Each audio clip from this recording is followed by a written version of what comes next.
लेकिन क्या गरीब आदमी चुनाव लड़के आगे बढ़ सकता है?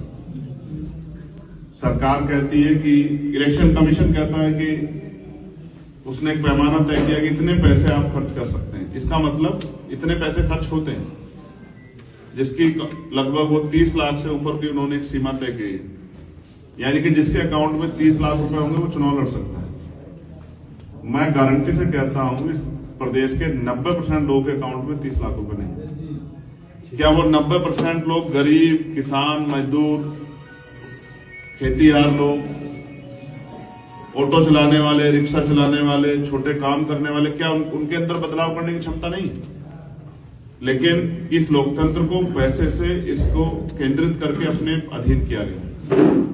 ये एक सोचा समझा षड्यंत्र है। जो लोग सत्ता में आजादी से पहले थे वो आज भी पैसे के दम पे सत्ता में बने रहना चाहते हैं।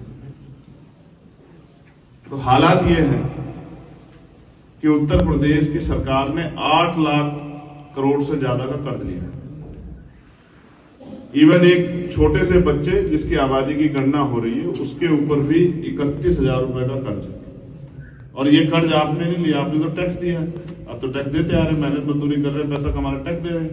ये सरकारों ने लिया पॉलिसी बनाने के लिए, लेकिन वो पॉलिसी कहां बन रही है, कैसे बन रही है? नेता तो पैसे वाले हो रहे हैं, अधिकारी तो पैसे वाले हो रहे हैं, लेकिन आम जनता तो गरीब पे गरीब होती जा रही है। कल ही मैंने एक रिपोर्ट पढ़ी जिसमें एक जीएसटी डिप्टी कमिश्नर है जिन्होंने जीएसटी में कर चोरी पकड़ी 13 करोड़ रुपए।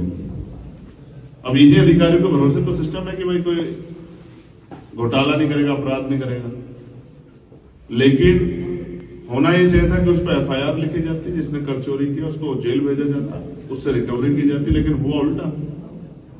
उन्होंने 1-1.5 करोड़ रुपए की रिश्वत तय की, 70 लाख रुपए की पहली किस्त उन्होंने ली। जो अधिकारी लेने गए थे उनको सीबीआई ने पकड़ लिया। जब पकड़ लिया तो उनसे पूछा किसने मांगी है, तो उन्होंने कहा डिप्टी कमिश्नर मैडम ने। तो उन्होंने उनको फोन किया, उनके सामने रखवा के फोन किया, तो उन्होंने बताया कि मैडम पैसे आ गए। तो उन्होंने कहा ठीक है, जल्दी से गोल्ड में कन्वर्ट करके मेरे पास पहुंचा दो।